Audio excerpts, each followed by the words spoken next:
Right.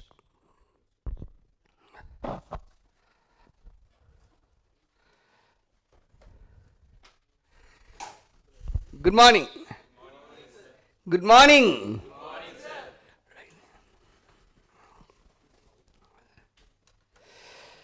So we are going to start the electrostatic field flux model.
Flux model. Flux model.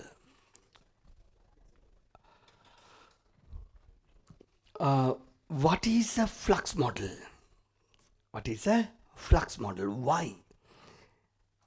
Let's take it like this. Model. Model. What is a model? What models you know? I asked what models. Right? Don't tell names of models. Huh? What models? Not names of models. Okay, models, fashion models. What's mean by a model? What's mean by a model? Huh? Fashion models. Okay, fashion model. Why fashion models? Yes, you're whispering something. Nothing. Okay. What fashion models do? Can. Yes, can. Right. Okay. So how do you know when ඒ ඇඳලා ඉන්න එක ලස්සනයි ඒ ලස්සනට ඇඳලා ඉන්න එක නිකන් අපිට පොඩි ඉම්ප්‍රෙෂන් එකක් දෙනවා ඔයා ඇඳමත් එහෙම ඇති කියලා. ඉතින් අපේ ගෑන් ළමයි එහෙම මේවට රැවටෙනවා. ඒගොල්ලෝ හිතනවා මමත් අර වගේ ඉඳි කියලා අරගෙන දාලා බැලුවම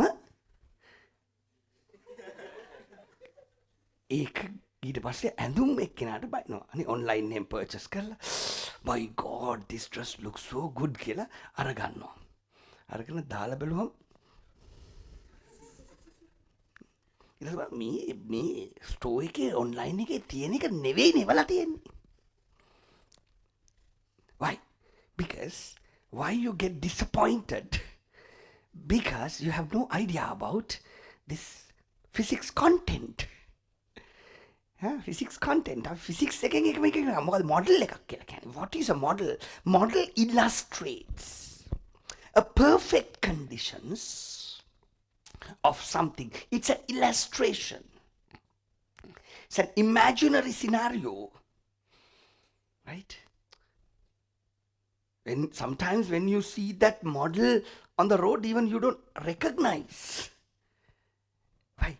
Because it's create the perfect conditions, perfect lighting conditions, perfect body conditions, right? And they maintain, plus something else they do. The stitching is perfectly measured for the model's body measurements. So you look at it and you understand, okay, this is so perfect. දැන් කාලේ නම් බැරි වුණාම Photoshop උත් කරනවා. Right? But anyway, you try to create a perfect condition. So these perfect conditions give you an idea what the perfect idealized system looks like. Do you understand? Right? So when it comes to the flux model, it is the same. When it comes to flux model, it is the same. Flux model. Now you know that you have learned last week, right? I gave some homework. You have done the homework. I can see when I look at your faces. We have done the homework, right?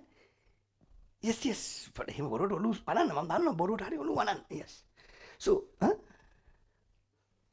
So when you think about this questions we did, we found this electric field intensity, force, but you can't visualize it. It's all in your imagination. Okay, there is a charge, it attracts each other, repel each other, this much of force there. So what we do, we create a model to visualize. Like I said about the fashion models. I remember a small story about the fashion models. Remind me to tell it later. That's an interesting one. Right? So, we try to visualize the field. Do we have a field here? Yes or no? Yes. Can you see this? No. You always understand better when you see it. For that we develop visualizing process, visualizing method, visual illustration of electric field. So that is flux model. That is the flux model.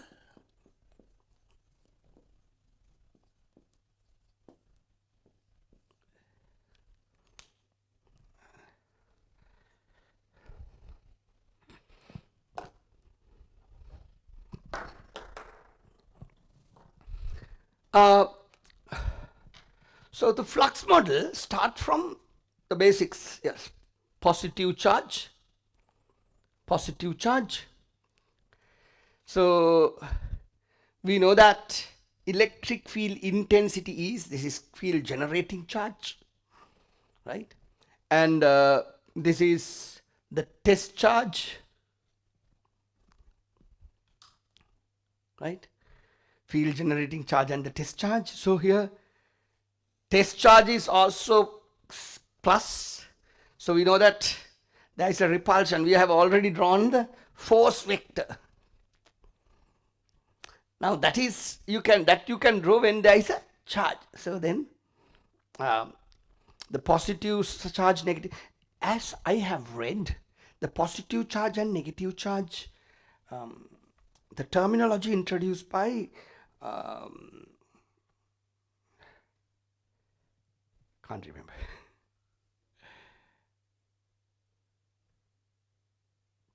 Introduced by forgot. Sorry. මතක් වුණාම කියන්න. හරි. Benjamin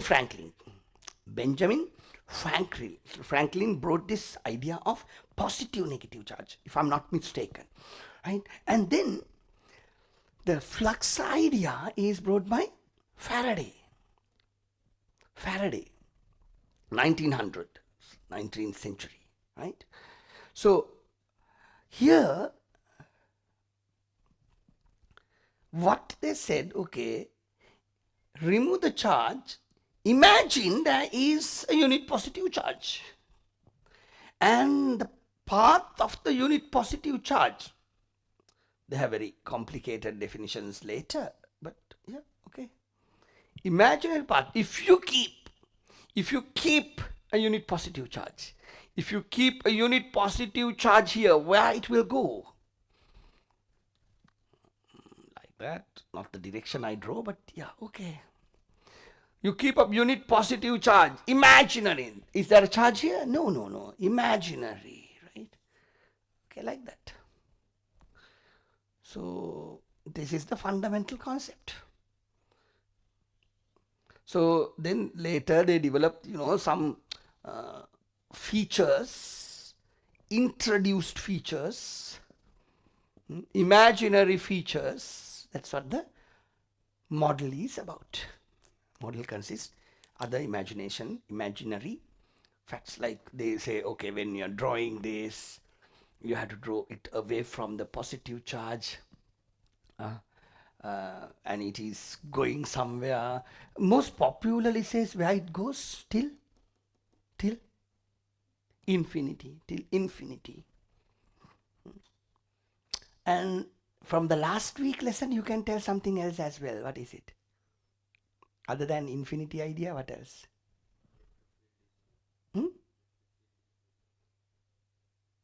Where?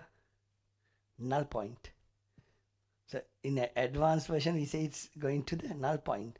Can you guess one more place where it is going to stop?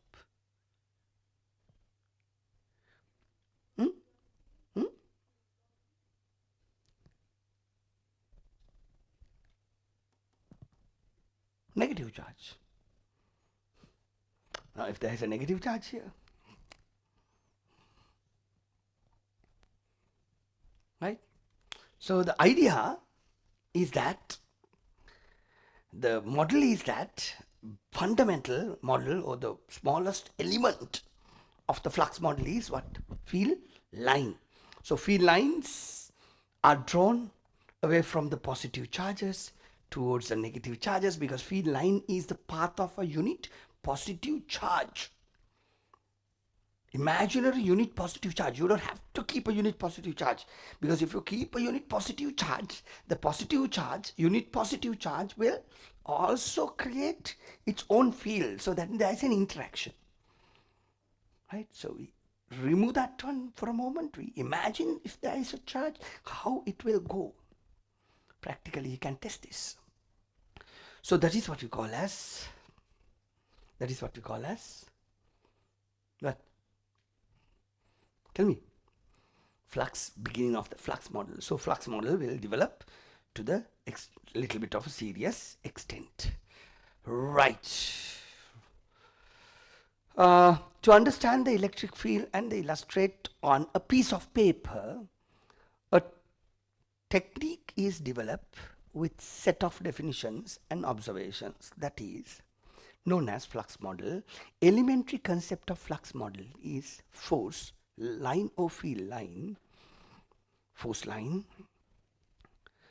an imaginary line which can draw along the line of the motion of unit positive charge in electric field, known as force line.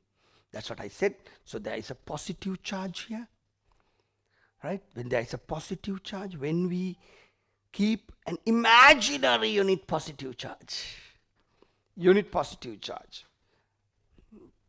so force will be away from each other because it is a repulsion, so that will go towards infinity. So we call this is a field line. This is a field line, right? So properties of electric field lines. Flux model is set of assumptions.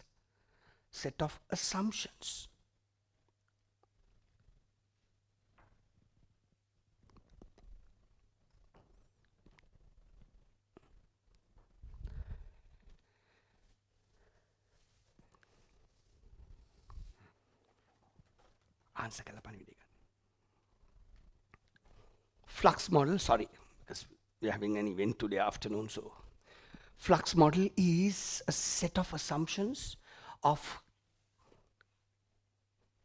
conventions of behavior of force lines. Force lines are always directed away from positive charge. Directed away from positive charge. Now, when you think of this, when you think of this, very popularly it says electric field line starts from positive charges. Electric field line starts from positive charges. That is the most popular situation. That's not wrong completely in detail, but in our A levels, we little bit concern the other sides as well. For an example, so this negative charge, I mean, this is not very good diagram at the moment. I will make it more perfect later because I'm developing this slowly, right? Don't hold it from the tail because this is the end, this is the tail of the story, because I'm developing these lines to explain you what is happening here. So for an example, now when you look at this field line, where did it start? Where did it start? Where this will end? Where this will end?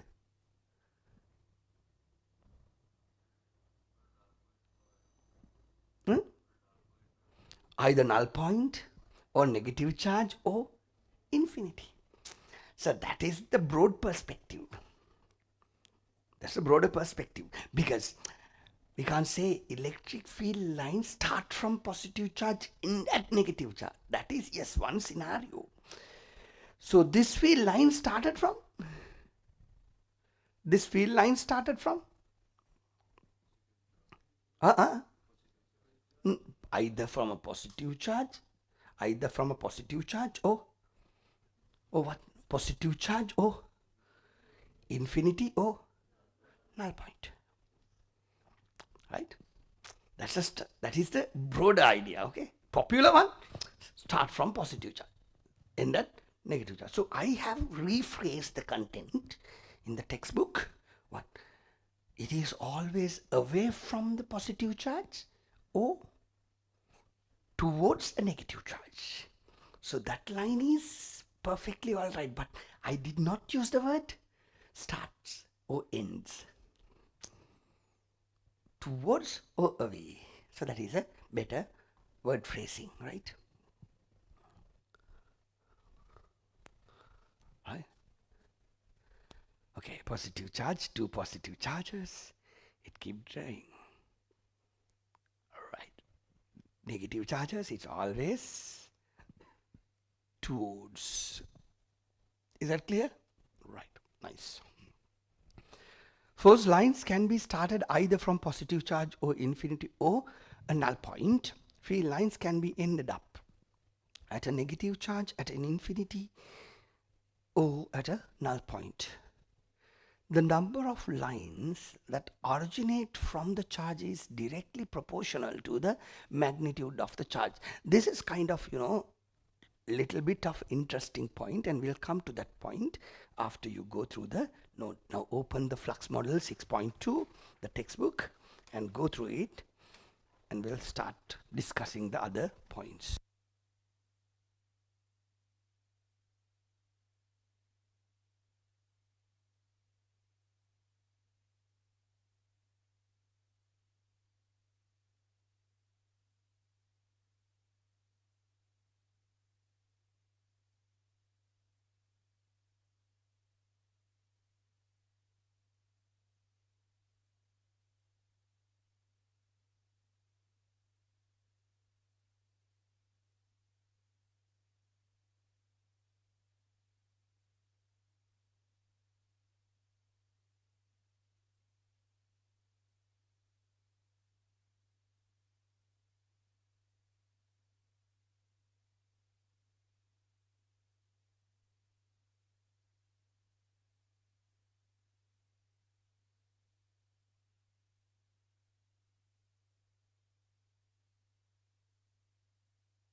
Okay.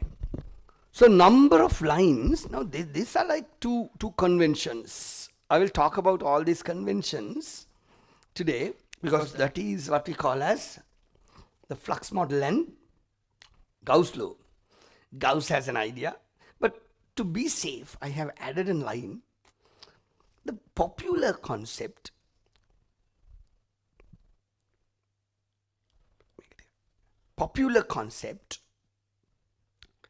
is flux or the number of field lines proportional to the charge, because it depends on the charge. When the charge is bigger, the field is stronger. Charge is bigger, the field is stronger. Right? And to imply that idea, we say flux is proportional to charge. That is the point.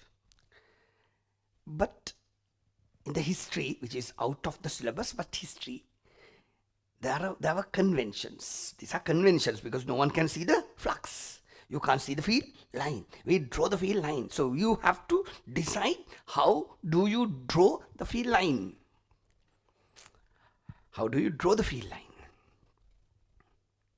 You understand? My point is, when you draw the field line, you control the number of field lines based on features. There was a convention, the field lines equal to the charge.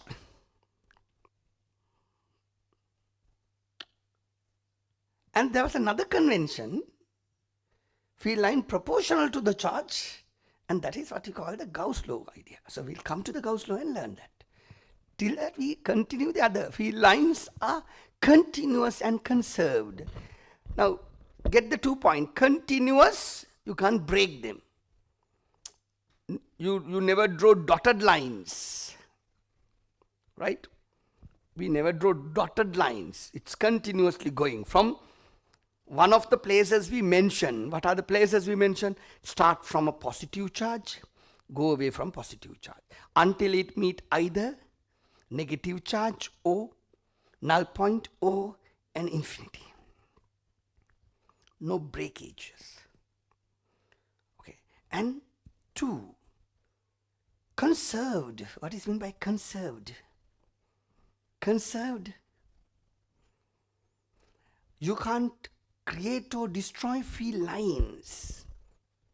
Field is a conserved property. Right? So you can interact with the field, but you can't destroy, you can't create. Now, one charge there, positive charge, that positive charge field is controlled by the charge itself. So you can't destroy the field lines. And there are some complications and mismatchments of the theories. We'll see later. While keeping all these mismatchments, we are learning them, right? The direction of the force line is always tangent to the direction of the electric field at the point. Right? So for that, I'm going to do this interesting part. Field lines, strength directly proportional to intensity lines. Yes, okay. Electric field line do not intercept. I like to start from here. Now, that's why I kept this diagram as it is. Now you understand why I kept this one. So for an example, now this field line, this particular field line and this particular field line, you can see what happened. They try to intercept. But conceptually, and this is impossible, isn't it? Why? How do we define the field line? Field line is an imaginary line when you keep a unit positive charge here, the motion of the positive charge. Okay? Movement of the positive charge. Now, can this positive charge go to 2 directions? Positive charge comes to the point.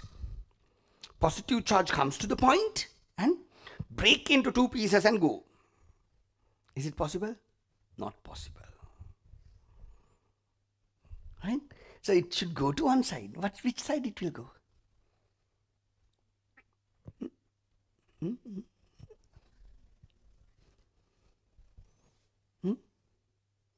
Which side it goes? To the direction of the resultant of the force. The resultant force will be only one side.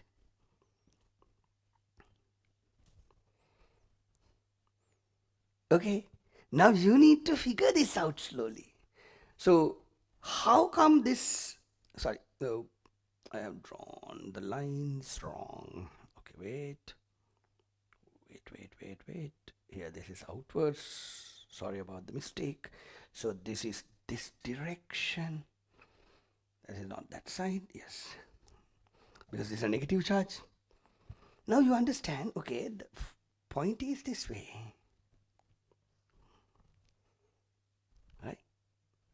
Now that will be illustrated in the other diagram. So here it is the same story. When this is going like that, the field line, it goes to this side.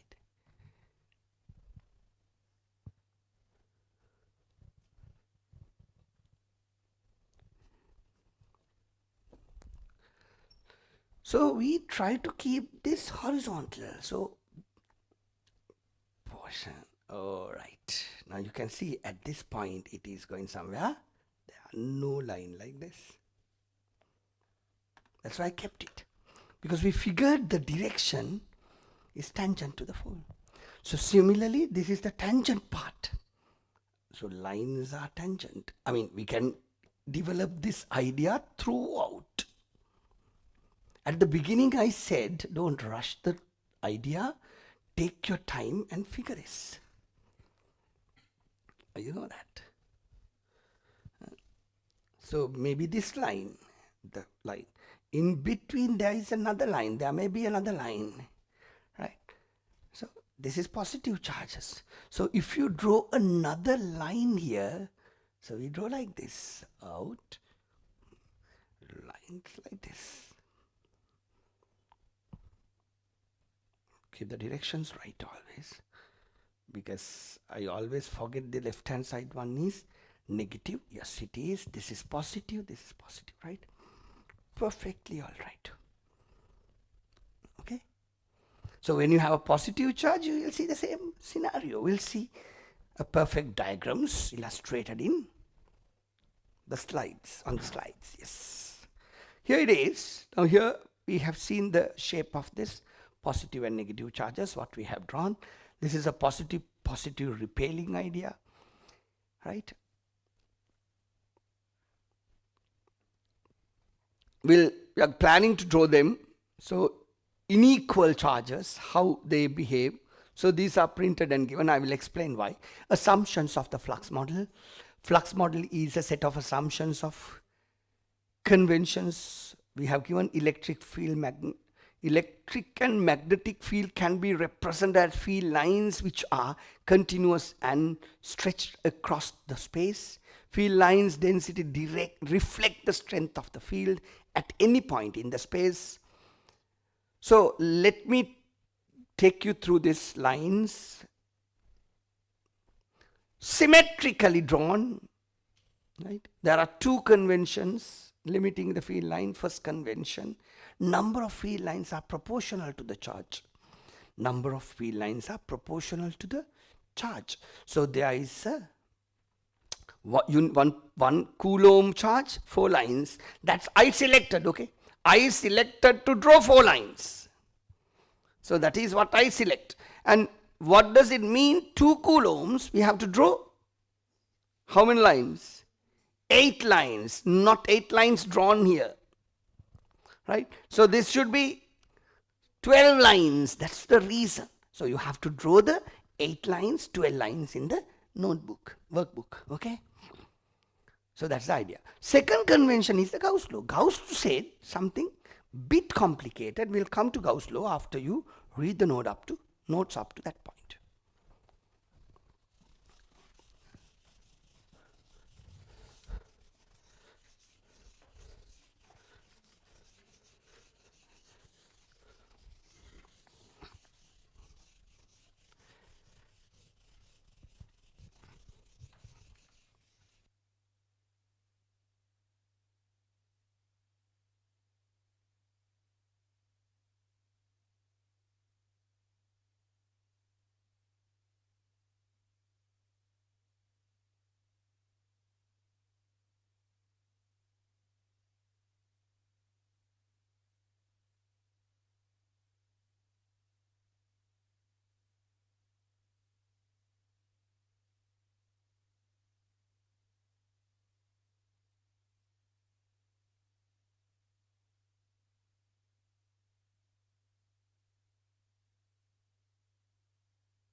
Now, Gauss law.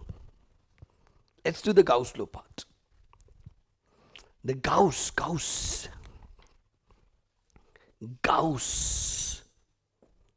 Right? Gauss. What Gauss said, actually I will tell you, Gauss law is more useful not for an individual charges. It is very useful for charge distributions. Now the previous theory is okay for individual charges, right? Now for an example, we have charge Q1, Q2, Q3, Q4. And there are charges here and there. Q5. Now how do you figure out the field from this? Now that is not very useful to have individual process. Now, can you draw the field lines like that? No, it is not easy to draw the field lines. So without drawing the field lines, how do we quantify the number of field lines? That is what we call as the Gauss law. Now Gauss said, okay, draw an imaginary boundary, very complicated. Nowadays it's very simple with 3D modeling with the computers, right? When the theory was introduced, it is not that easy. It is just a hypothetical scenario. Sometimes we did not draw the Gaussian surface to understand it, but we are imagining Gaussian surface. What is this surface? What is this surface? Gaussian surface. Why it is Gaussian surface? Gauss drew it. It is surface. So, whatever the charge inside the Gaussian surface, we call Q net. Q net. What is Q net? Net charge. How do you get the net charge? Sigma. All the charges add from 1 to n, right? Take the total charge. When you put the sigma value, when you put this sigma there, there's another story behind it.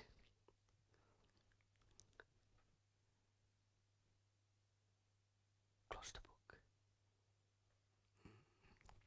Another story behind this. What is it? You need to add them by considering plus minus sign. Plus minus sign. Or in other words, we can say what? Q1 plus minus Q2 plus Q3 minus Q4 plus Q5, so on. As always, so for math students, for bio students, you don't have to worry about sigma. People who know really good mathematics, you can go for integrations also if you want. Right? Sigma, just addition, summation, right? So when you do this, Gauss said the flux number of field lines is given by what?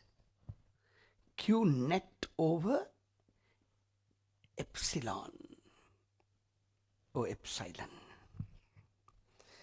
This is a medium property. This is a medium property. Right? This is the charge. Now, what is the difference between the basic convention and this one? Gauss talked about the medium also. That is true, because electric field intensity depends on the charge as well as the medium. Now, in this case, flux is given by what? The net charge over electric field intensity. Sorry, net charge over permittivity. That is giving you the idea of electric field intensity. Electric field intensity measures the strength of the field. So flux is also about that. Idea was clear. I repeat the idea. Gauss law, number one, Gauss law is more useful for what? Charge distribution. When we have lot of charges, if it is an individual charge, use the equation E equals 1 over 4 pi epsilon Q over R squared. So you get the electric field intensity. But we are developing a model because there are a lot of charges or charge distribution, a body of charge distribution. So we have to have a way to find the electric field intensity closer to that point to put the foundation for that. So we introduced this idea, flux Q net over epsilon. Flux depends on the charge, the size of the charge, and the medium property. Clearly, medium property, you know that epsilon goes up, more dielectric, flux is less.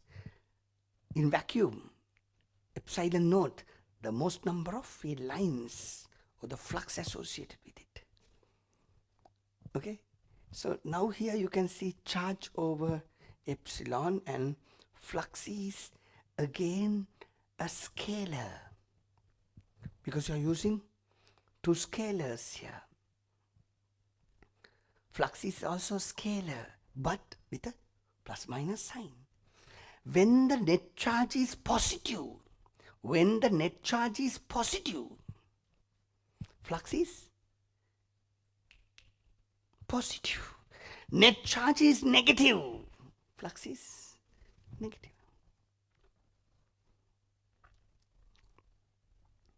Is that clear? And my next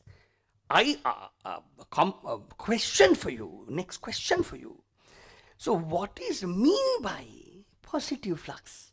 What is mean by negative flux?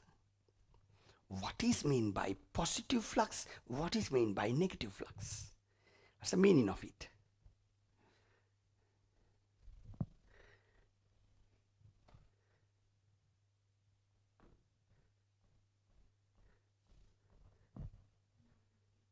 Sorry?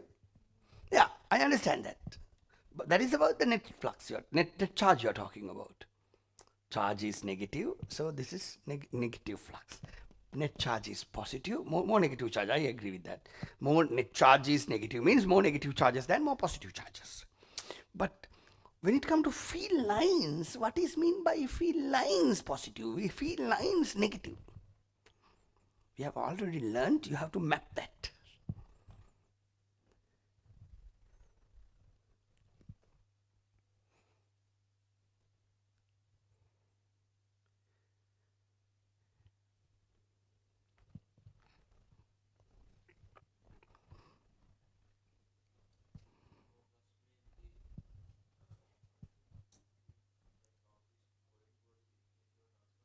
I didn't get it. Repeat. Positive. Flux, I'm asking flux. Very good. When this is positive means the effective number of field lines are outwards. Effective. Effective. Why effective? Because negative charges bringing field lines inwards, positive charges sending field lines outwards, negative charges bringing field lines inwards, positive charges sending field lines outwards, positive charges sending field lines outwards, but end of the day, the total net charge is positive. What does it mean? Inward, outwards, everything, you add up them to a crunch of field lines. The final output of the field line is outwards. If the net flux is negative, this is negative, what does it mean? effectively the final count of the field lines are towards. Simple. So this is the basic idea of the Gauss law. Right? Okay, turn to the note and go through it.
So,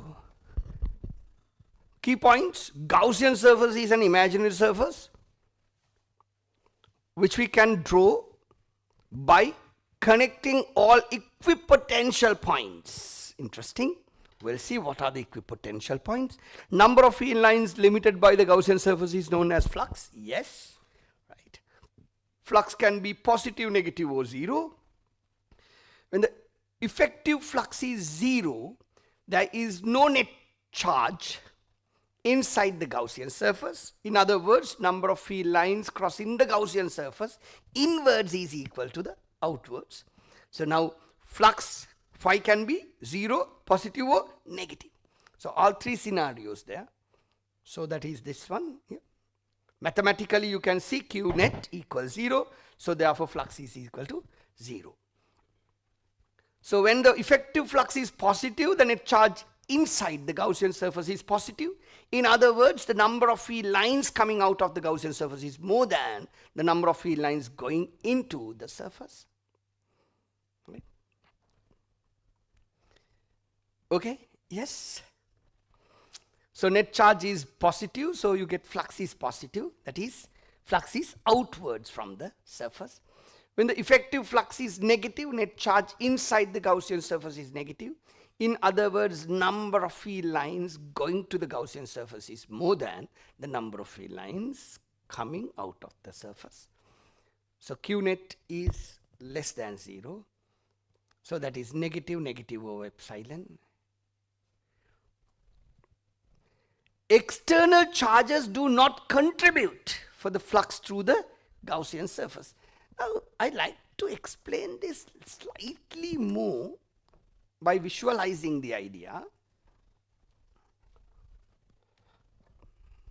Right? Now, external charges, say for an example, there is a charge plus Q outside the Gaussian surface.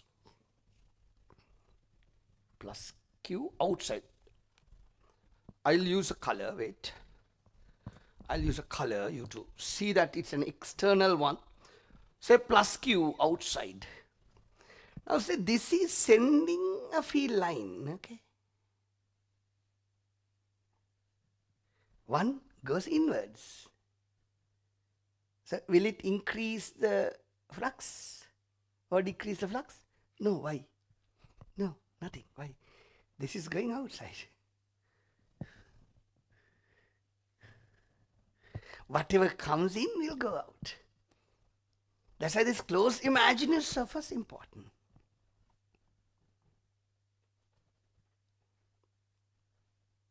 You got this. That is the concept.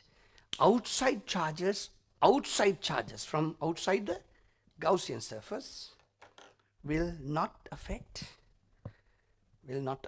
what? The flux inside the Gaussian surface. So yeah, flux density, the new part. It's a derivation of flux model. Flux density. Flux density. I keep the keywords on the board. Flux density. Flux density. Density idea, you know that. You need to divide it by either by density idea. Either volume or area. So in this case, it is area. Density. So flux divide by area. So generally we call perpendicular flux. That is called flux density. Flux density is a vector. Flux density is a vector. In other words, it is a perpendicular direction. Can you remember? I don't know whether I did it here with you all or 2027s. Now there is a field line. There is a surface. There is a field line and there is a surface.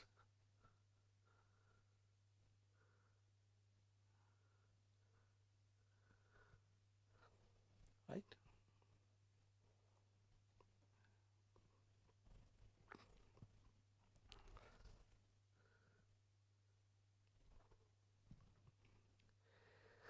So now you know that, sorry, it is going through, okay, we'll draw it little bit of easy format. Right, okay, this is easy, okay, you to understand. I'm thinking about a format.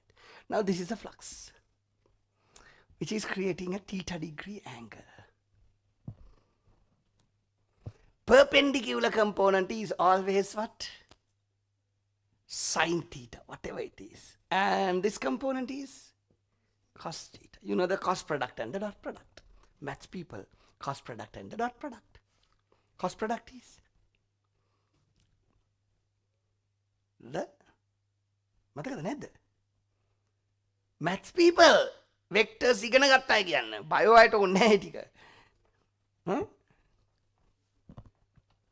Cos product is the dot product or cross product? Cos component product. Is it a cross product or the dot product? Dot product. Perpendicular component is what? This cross product. Cross product is vector product. Right? The perpendicular component කියලා කියන්නේ always what? The vector product. Bio people, don't think about that much. You can just remember what? Remember that this is a vector. So on the other hand, B dot A is what? A dot product. And that's why this is a scalar. Okay? This is a dot product. This is coming from the cross product idea. Okay, is that clear? Right, okay. Enough. Bio people are frowning at me, okay. So we'll go for the note. Flux density perpendicular. Thank you. Electric flux perpendicular to unit surface area is defined as flux. So flux over area is flux density. Now flux is Newton square meter per coulomb. So you can take the unit of flux from here, unit of flux, right? Unit of charge over unit of what? Epsilon. Charge is coulomb, unit of epsilon is. Help me people. මතක් කළා කියන්න. බරපතල ප්‍රශ්නයක් නේද? මොනවාද? ආවේ coulomb squared, okay, and per meter squared, okay, and per Newton. Right, so one cancels. So Newton, right? Newton per square meter per coulomb, right?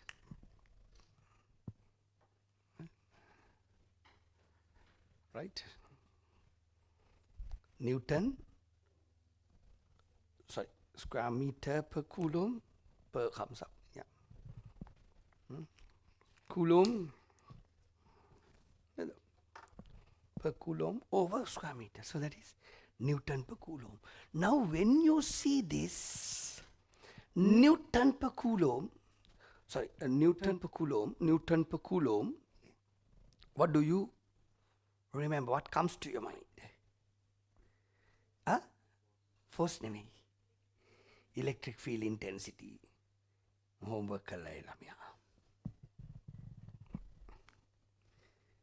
Electric field intensity, Newton per coulomb, force per unit charge. So simple terms, what is capital B now? Electric field intensity. Now match the ends. Electric field intensity is B, then why the hell we have gone around the bush to find electric field intensity here? Simple. That is for the charge distribution. Can we use Q over 4 pi epsilon Q R squared? No, we can't, because it's only for individual charge. Now this is more useful because we don't have point charges all around.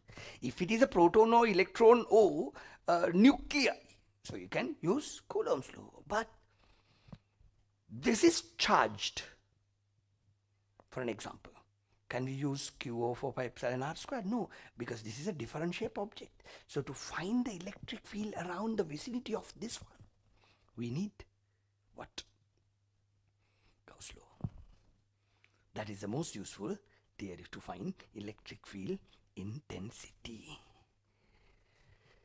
So that's why we are coming to the applications. We are going to do simple applications now and some complicated ones later.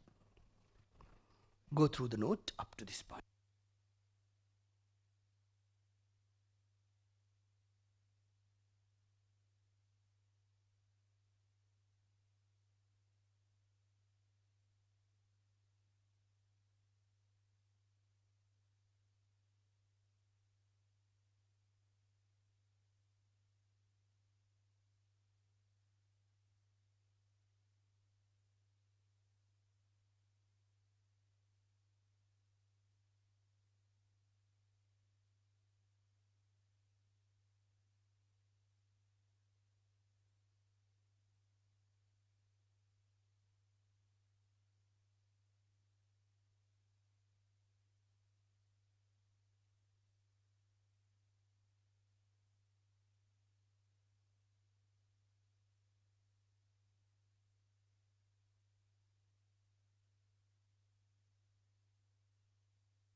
Right.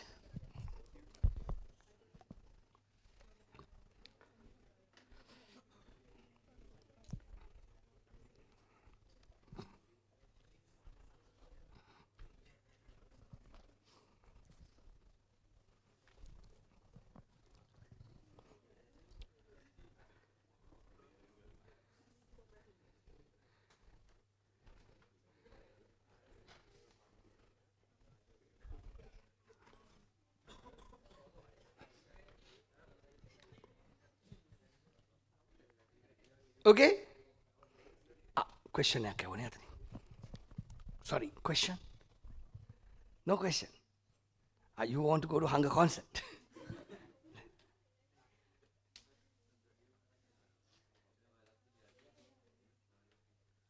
Something else. Okay, wait, I'll come.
I'm working with my students and teachers very closely.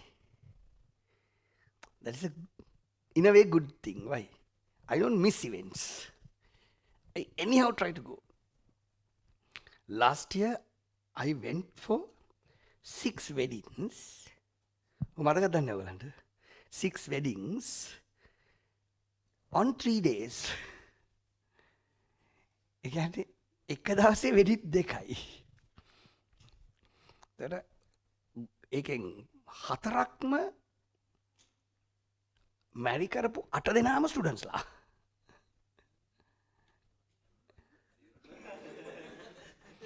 ඇයි බම්බර ගණන් බැරිද? අයි දාන්න එපා. Live නෑනේ. Live තියනවලු යන්න. ඉතුරුට. ඉතින් ඒ වගේ තියනවා ඉතින් පොඩි පොඩි වෙලාවලට. එතකොට යන්නේ කොහොමද වෙඩින් එකට? කවන්නේ තියන්නේ එහෙනම් ලයිව්. නැත්තම් applications of Gauss law කියලා ළමයි ඒවා ලියාගනි. application of Gauss law කියලා මේ ටික ලියාගත්තාම මාර ප්‍රොබ්ලම් යන්නේ. ඒක වෙලා තියෙන දැන් එතකොට යනවා පූර්ව සෙරමනි එක තියෙනවා සමහර අයගේ. එතකොට එකකට පෝරුව සෙරමනි එකට යනවා. උදේ තිබිච්ච වෙඩින්ස් තර්ස්ඩේස් දෙකක් මං හිතන්නේ කට් වුණා මට. උදේ යනවා 9:30 10 වෙනකොට යනවා. ඊට පස්සේ කොහොම හරි 11:30 වලට පෝරුව වැඩි කරලා එහෙන් කන්නේ නැතුව අනිත් එකට යනවා කන්න. right ඊට පස්සේ රැටත් එහෙමයි සමහර ඒවාට ගිහිල්ලා decide කරනවා which place I'm going to have my dinner. But I'm attending anyhow. Because that's why they invite me, right? I mean, they're expecting me to be there.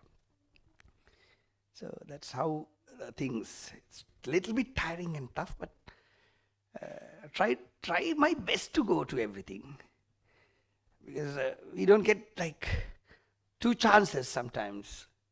That's why I said like randomly I had that meta problem to be solved. So that's why I went there. So very next day it happened, like it's like that. Okay, so we'll go back to our work applications of Gauss law. Api gamu lazy maker. So we'll take the easiest one to figure this out first. Okay, it's the easiest one. Flux density or electric field intensity at a point r distance away from a point charge q.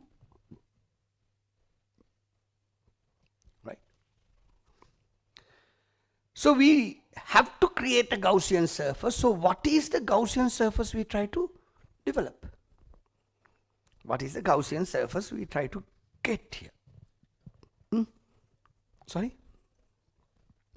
Circle, yeah. Sphere. Circle. Sphere, right? Yeah, we draw a circle. That's why I asked that question separately, because we draw a circle because we can't draw three dimensions on a book, on a paper. So you need to remember this is a spherical surface because field lines must be perpendicular. We'll learn why it should be perpendicular at the middle. Yeah. So when the lines are going this way, so when it is perpendicular, now what is the combination of the Gauss theory? Number 1, we select point P on the Gaussian surface to find the electric field intensity at the point P. But I told you clearly, you don't want to use the Gauss law for this example. Why? Because this is a single charge. Gauss law is more useful for charge distribution. Why I am doing this then? You to understand the Gauss law. Right? We take the easiest format first. The distance is simple r. Gaussian surface for pi r squared.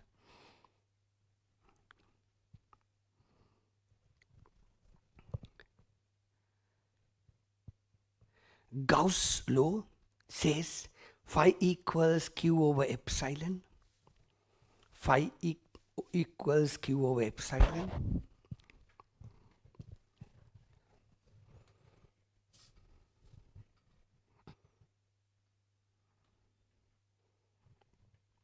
But flux density definition says it is flux over area. It says flux over area. Okay. Flux over area. Now what is the area of the Gaussian surface? 4 pi r squared. So you put 4 pi r squared connecting these two. Now what you will get here? What comes to your mind again? B is E. B is E. B is the flux density at point P. But when you derive that one, what you got the exact expression for E. Right. So we finalize this, conclude this B equals E. But you need to do this derivation throughout. In exams, most of the time, they expect you to go through the full process to get the final digits. Is this clear? Right. And go through this one because probably we can go for a break if it is clearly done. Because after that we can rush through the other applications, because this is the key to understand. Yes, we can go for a break after this.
So after the break session, yes, electric field intensity at the vicinity of a charge conducting sphere.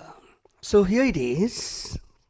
There are three cases. Case 1, r smaller than a, r equals to a, r greater than a, where a is the radius of sphere and r is the distance to the point from the center of sphere.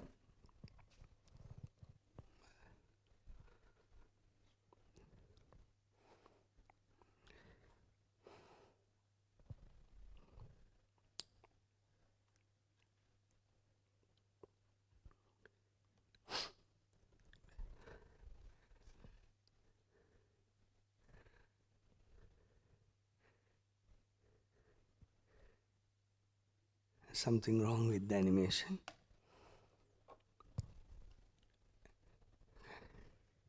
Laptop is playing crazy. You can't see a sphere here, right?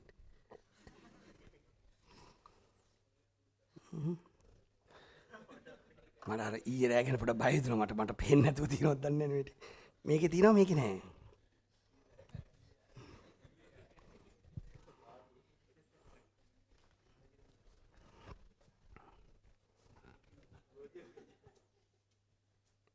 Animation එක laptop එකේ තියෙනවා මේකේ නැහැ.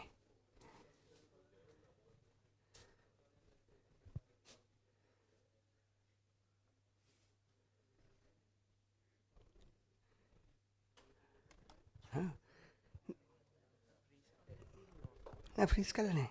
දැන් මාරු කරානේ මම. නෑ වලී තියෙන එකක්.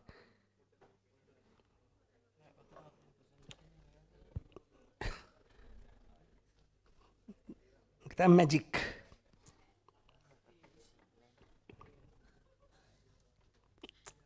Ghost. Siochem ghosts. Why? Presentation cable is removed, but still presentation running.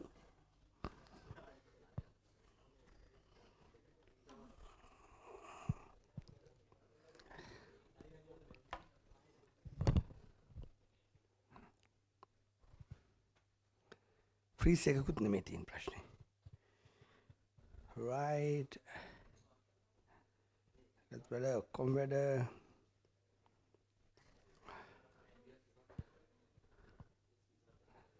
Right, we'll go ahead again and restart. That's the best thing. Is needed. That's why. I don't like to go to the wood.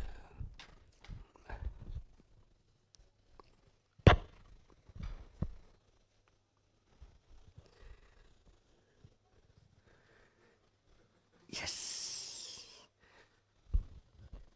PowerPoint. Sorry, the projector is going to burst. Boom.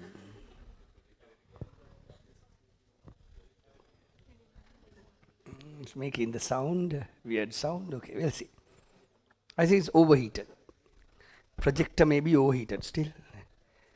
මේක හරියන්නේ නැහැ නේ.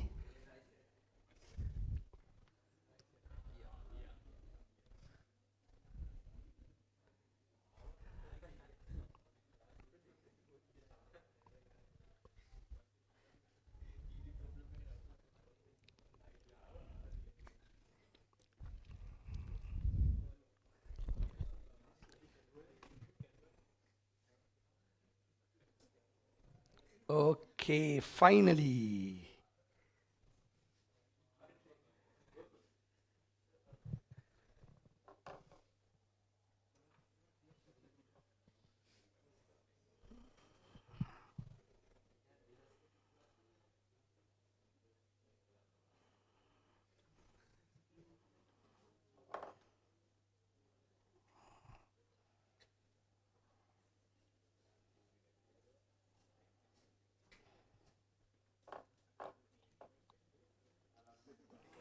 Right, let's see. Let's see how it goes. Unfortunately, I think we are in a big technical problem. Okay, right. Yes. Okay, finally, the sphere displays.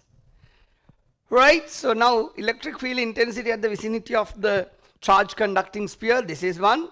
and R equals A, R less than A, R greater than A, first of all, we provide some charges to this sphere. So we give some charges to the sphere. So what are they? Hypothetically think that we give the charges to the center. Charges to the center. Inject charges into the center. Solid sphere. Okay? Solid sphere. So when the charges are there in the sphere, right? Now what happened to these positive charges?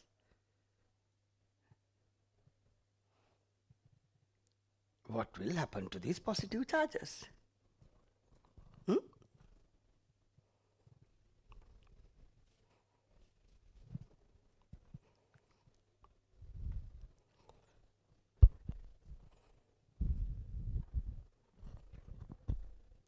Sorry? Sorry? Repel. Very good. Repelled. Simple. And they repel and go to the, go where? Go to the surface. Why it is not going away from the surface? Why it is not going away from the surface? Why it is not going away from the surface? Huh? Sorry? Because of the field. Why it's not going away further? Why is that is becoming the boundary? ඌනේ මේනේ අහන්නේ මට උත්තර දෙනවා. උටි කන්න නැතු මෙතන. Null point, no.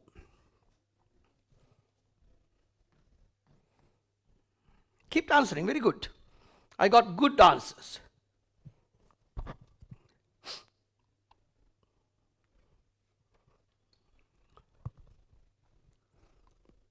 Talk. No. Why it is not moving away from this point? When I give the answer, you feel like how dumb you people are. Why these charges are not moving away? Moving away. Where are the negative charges? No negative charges. These are the all excess charges, positive charges. Why it is the maximum distance? How do you know it is the maximum distance? Yeah, it must be at infinity. This is not infinity. Huh? Ko bitya? Bad.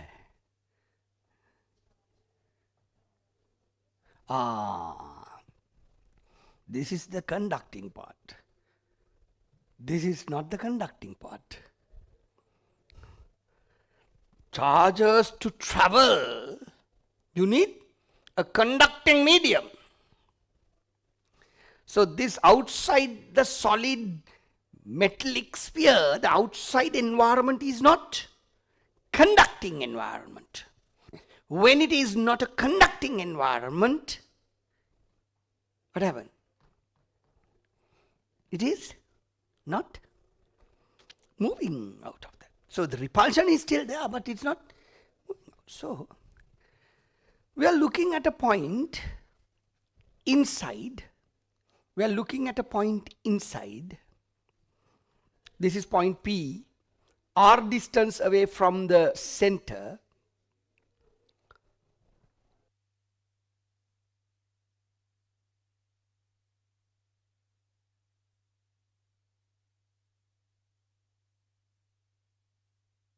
R distance away from the center, right? R is smaller than A. Now this purple color dotted line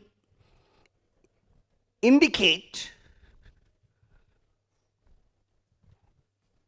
the Gaussian surface. The Gaussian surface. So this Gaussian surface, what is the total charge inside the Gaussian surface? What is the total charge inside the Gaussian surface? What is the total charge inside the Gaussian surface? 0. Very good. So net charge is 0. So therefore flux is 0. Since flux is 0, flux density is also 0. Flux density is 0. Electric field intensity at the center of, at the middle of a solid conducting sphere is 0.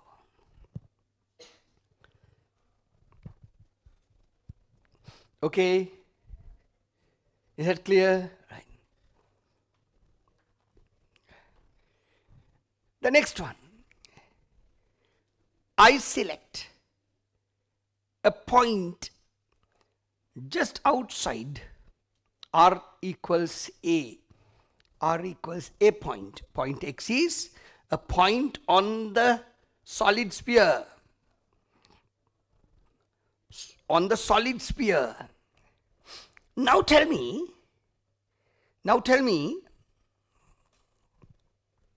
when you think about the solid sphere, what is the total charge inside the solid sphere? What is the charge inside the solid sphere? Now there is a solid sphere, right? Okay.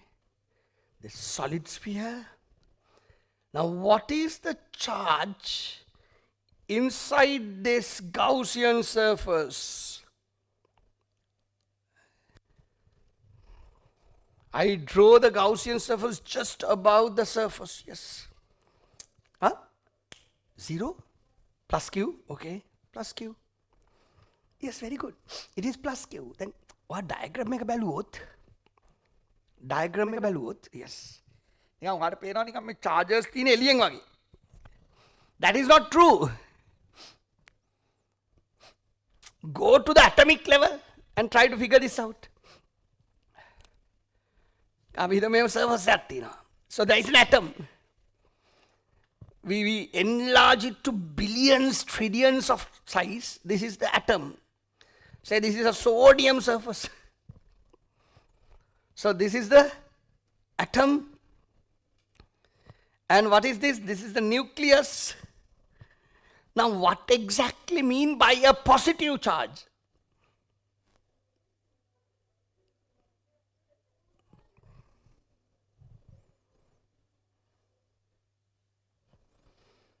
What exactly mean by a positive charge?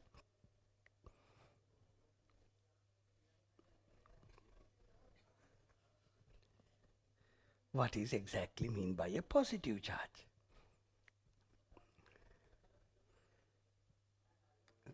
Sorry? Removing an electron. Okay, correct, very good. So we have removed the electron out of the final orbit. Now the final orbit is here. We remove this electron out. Where the positive charge is now? At the nucleus. Excess proton. What is a positive charge? A proton.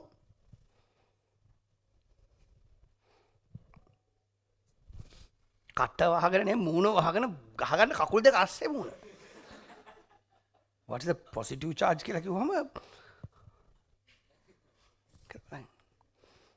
Excess proton or deficiency of an electron, a cation. So, here this is the positive charge. So, this is the surface. Surface. No electron there.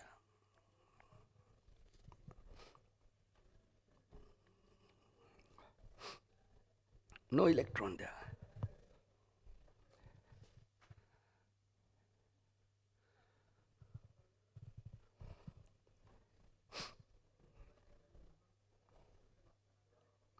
No electron there. So now you understand this is my Gaussian surface as well. So the positive charge inside the Gaussian source, outside the Gaussian source. Right. Go to the diagram and you understand. Now we have drawn it outside because we are drawing a positive sign. Sign doesn't mean that is a charge. Sign is outside, but the charge is inside the surface. Atomic level understanding. You understand? So therefore, the charge inside the new Gaussian surface is also capital Q plus capital Q. Plus capital Q. Q naught is plus capital Q. And flux densities, B equals phi over A. Phi is Q over epsilon. What we get? B equals 1 over 4 pi epsilon. 1 over 4 pi epsilon Q over A squared by A is not a variable. A is the radius. A is the radius. A is not a variable. A is not a variable. A is a constant. That is the radius of the sphere. R is the variable. Now in this case R equals what? A. So this is a fixed value. So B equals E. So you can say electric field intensity equals Q over 4 pi epsilon R. You can replace R by A squared. Is that clear? Right. Now we go to the next one. Third case, R bigger than A. When R bigger than A, the new point is Z. So we get the Gaussian surface. It's easy. Now what is the total charge inside the Gaussian surface? That is plus capital Q. Plus capital Q. When you consider plus capital Q as the total net charge inside the Gaussian surface, we can write the flux as Q over epsilon, flux density as phi over A. Phi is Q over epsilon, A is 4 pi R squared. This is R is not a constant. This R is a variable because it is whatever bigger than simple A. So it's a variable. So remember, electric field intensity is Q over 4 pi epsilon R squared. That R is a variable which is bigger than simple A. So we can base these things and draw the variation also nicely. Now I'm going to explain. When R is to the right, to the positive direction up to A, the sphere is there. Inside the sphere, what is the electric field intensity? 0. So you draw the 0 value here, right? 0 here. And at the surface, we know the figure there. What is it? Q over 4 pi epsilon A squared. That A squared is a value. And from that point onward, it is 1 Q over 4 pi epsilon R squared. So this is varying as 1 over R squared. That is inverse proportionality square. Square of the inverse. Right? Square of the inverse. So that is what we call as hyperbola. So hyperbolic curve. Right? Hyperbolic curve. So the variation of electric field intensity is 0 at the center, goes to the maximum at the surface, Q over 4 pi epsilon A squared. After that, it is reducing inverse proportionality to the distance. Square inverse proportionality to the distance. And why we have negative and positive sides? Because electric field intensity is a vector, and to the right you consider as positive, to the left you consider as negative. Is that clear? Right. Open the book, go through it line by line, because you have to do it alone by yourself one more time. So remember to study and finish, because this lesson is easy as well as very difficult. Why this is easy? When you study this, you remember, you practice, and the same thing coming. Okay? But why it is difficult? There are so many applications you need to remember.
Right?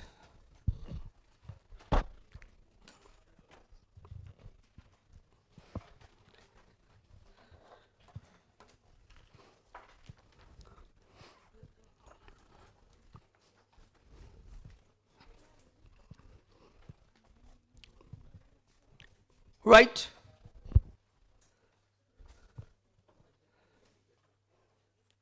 Take your exercise book, close your textbook.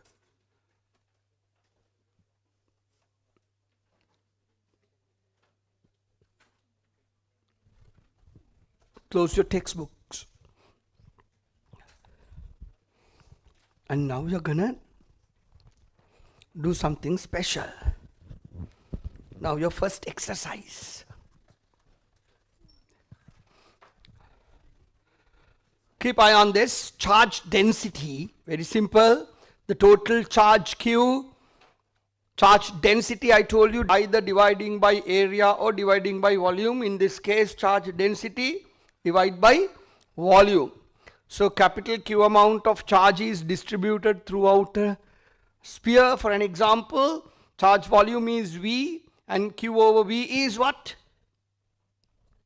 Charge density. Charge density. I use the same notation of density. What? Rho. Rho equals Q over V. Q over V.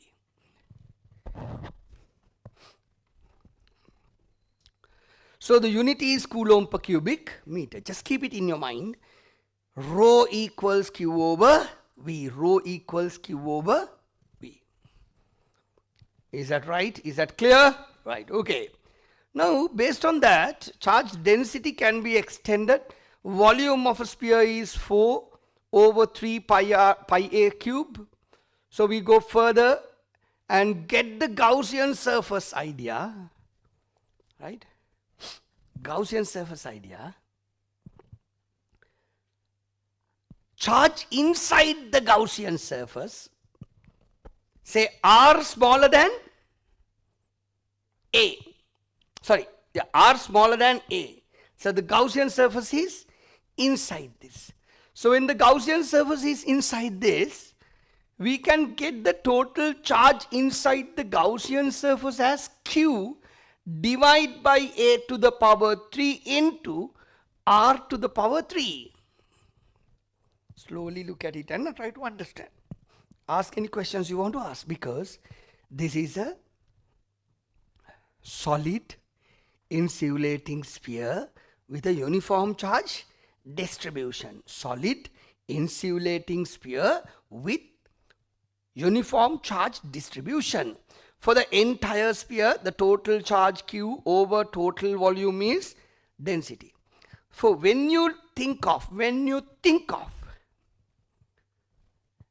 a Gaussian surface,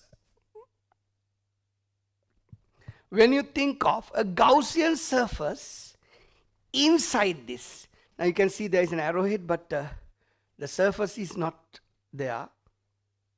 So assume a surface like this. Now the point is not outside, point is inside. Right? You got this? So now when you look at a Gaussian surface, this is the Gaussian surface, the charge inside the Gaussian surface, simple Qg, charge inside the Gaussian surface. So the volume is this volume, that is 4 by 3 pi r cube. 4 by 3 pi r cube. So you know that same density we are talking about. So we equalize, we get Q value in terms of capital Q r to the power 3 over a to the power 3, right? So now we can go for the question. Now keep this point in your mind, right? Qg, capital Q over r cube over a to the power 3. Okay, that is the value you need to remember. I will keep it here. I'll keep it here, okay? Now what is Qg? Capital Q r to the power 3 over a to the power 3. Okay, right. Now this is your turn. You need to do this question alone. You have only one reference, that is the point charge reference, right? Sorry, or the conducting sphere reference. Continue. I'm coming to check one by one. These are the questions coming in exams.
Okay. Yes. So we'll see what is wrong with this. සමහරවිට process එක මතක නැහැ. ඒක තමයි පාඩම් කරන්න කිව්වේ. process එක පාඩම් කරගන්න ඕනේ ඊළඟ එකට යන්නත් ඉස්සෙල්ලා. දැන් මේක තමයි දවසෙන් වැඩේ. So we have a solid sphere, insulating sphere. So the charges are distributed all over. Charges are distributed all over. So R less than A, Gauss law. Phi equals Gauss law, Gaussian surface Q. Charge inside the Gaussian surface is QG over epsilon. So QR squared over QR cube over A cube. That is coming from the density definition. Very good. And we have this flux density is phi over area. Area is 4 over 3 pi r squared. 4 pi r squared. 4 pi r squared. 4 pi r squared. 4 pi r squared. R squared cancelled.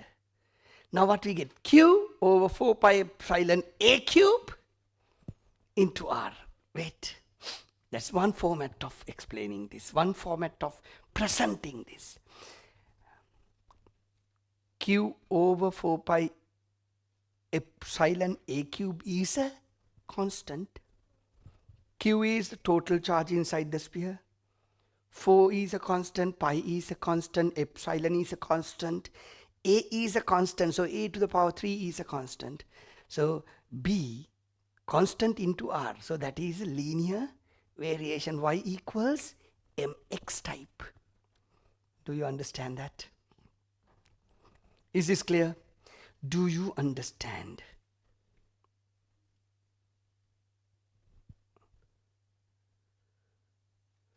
Understood? Yes? Okay. Check whether you got this. People who got these answers, write good numbers. Only 1, 2 people, 3 people couldn't get it. Okay.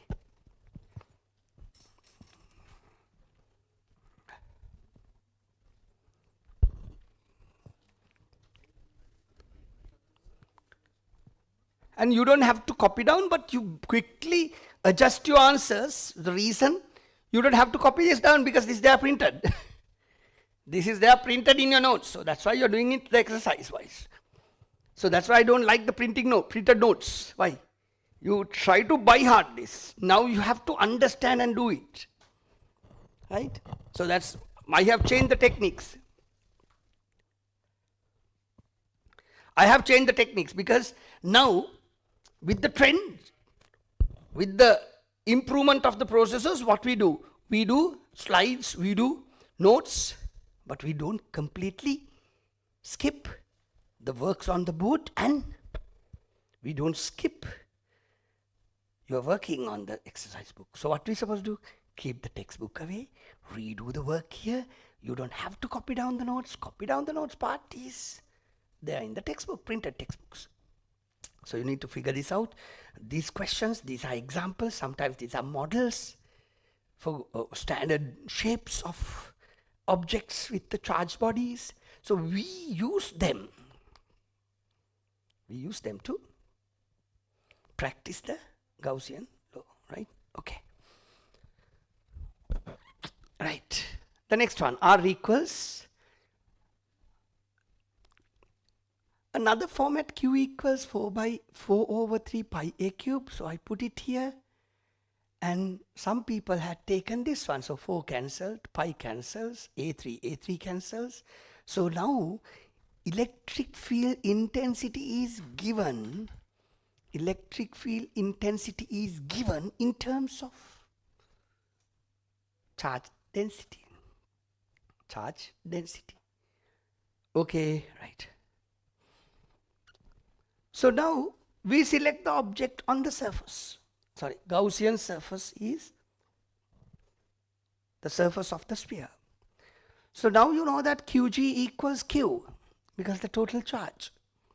So when you know that Qg equals Q, Q is sigma into 4 over 3 pi r cube Flux density is flux over area. Area is 4 pi r squared. R is A in this case because this is the radius of the sphere. 4, 4 cancel, pi, pi cancel, A3 cancel with A2. Now we get the idea. Rho A over 3 epsilon. It's the same equation. Same equation. Only difference is R replaced by A because A is a constant, R is a variable. Do you understand this? A is a constant, R is a variable. So you replace R by A, this is a fixed value. Okay, right. R bigger than A, we repeat the same process. Qg equals Q, but flux density idea is slightly different. Q over 4 pi epsilon R squared, but if you want you can replace Q in terms of what? Density. So density into, charge density into 4 over 3 pi A cube. So cancel, cancel. Equation is a bit complicated. You can see the format. But anyway, rho, charge density is a constant. A is a constant. Epsilon is a constant. 1 over R squared. R is variable again. So that is a inverse square law. Inverse square law means what? Tell me, inverse square law is what?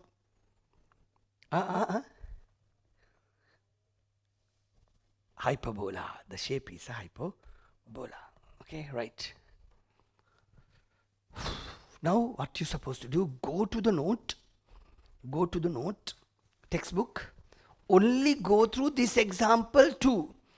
Go through it again and again. People who couldn't get the previous, by yourself. So please go through the textbook and study, understand, and keep it ready for the next question.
variation of electric field intensity of charge insulating sphere.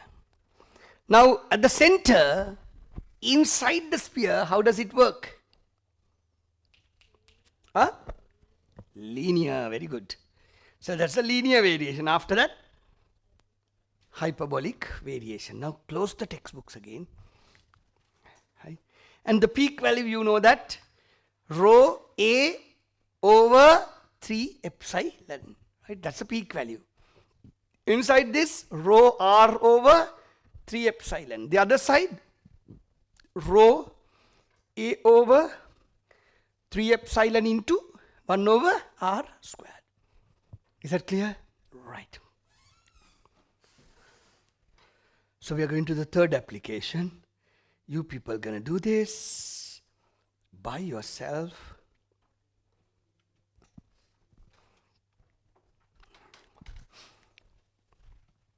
Surface charge density. Now, first one, charge density. Flux density. Third density you are learning. Surface charge density. Density is always about dividing by area O. Close. Right, okay, fine.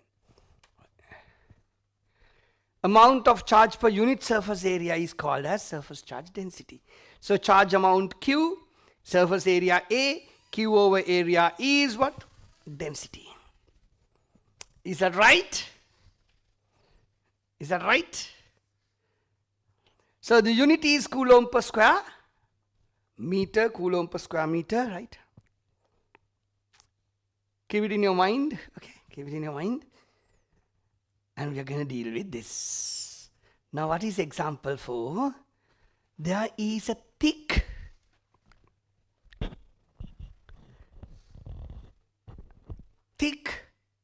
large, no end, conducting plate. I'll give you the suggested Gaussian surface.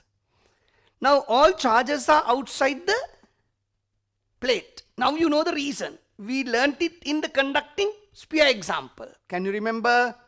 Yes or no? Yeah, okay. So here the positive charges, outer surfaces, right? Why no charges inside the surface? Why no charges inside the surface? Conducting plates cannot hold the charges inside because it's repel and come to the surface, right? So this is my Gaussian surface opinion. Small circular Gaussian surface with a cylindrical shape, and you don't have to make this circular. This can be any weird shape, but this is a kind of a tube. Cross section can be anything. And this tube, part is inside, the part is outside. So that's all I can tell you. And give a try to get the electric field intensity at the point outside the surface. Okay, right. Give a try. Start.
Right. Electric field strength at a point closer to a charged, infinitely large, thick conducting plate. Thick conducting plate. So we have outside and inside. So area I like to call AO delta A. Area I like to call AO delta A. Right? So the surface charge density, be careful. Surface charge density is sigma. So charge inside this is sigma into delta A. Sigma into delta A. Now we can write the charge sigma into delta A. If it is the total solid sphere, sigma rho into volume. Now this is area, surface area, sigma into delta A. So then what do? We multiply, we divide this by epsilon to get the flux value. Right? Flux value. Q net over epsilon, the flux value.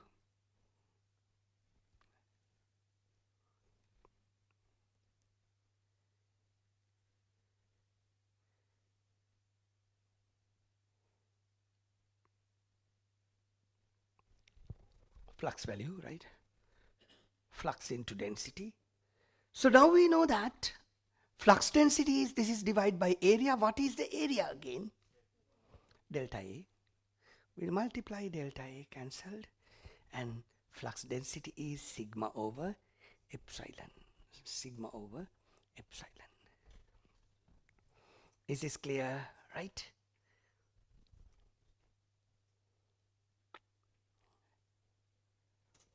So we know that electric field intensity at point X is sigma over epsilon. People who got this answer. Right. 1, 2, 3, 4, 5, 6. 6 people couldn't get it. Yes.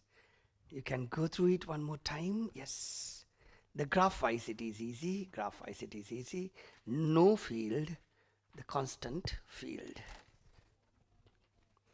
And go through the note, and open the textbook and go through it completely.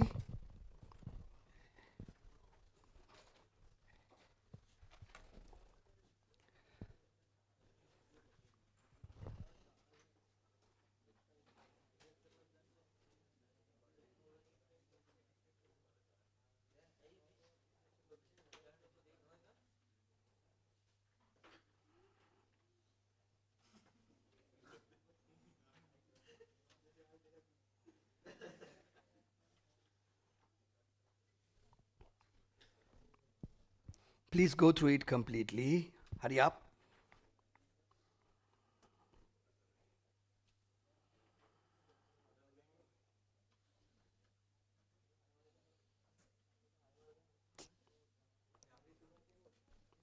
Hurry up.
People, study and finish. Hurry up.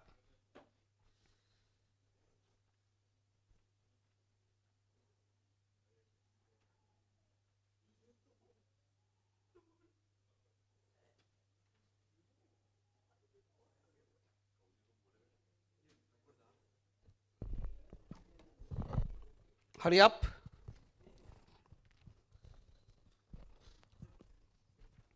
Study and finish.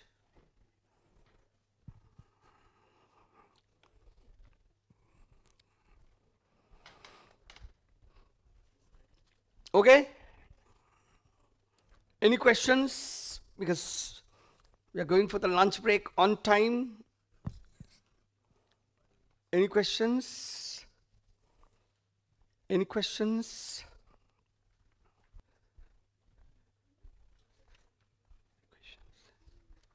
Questions?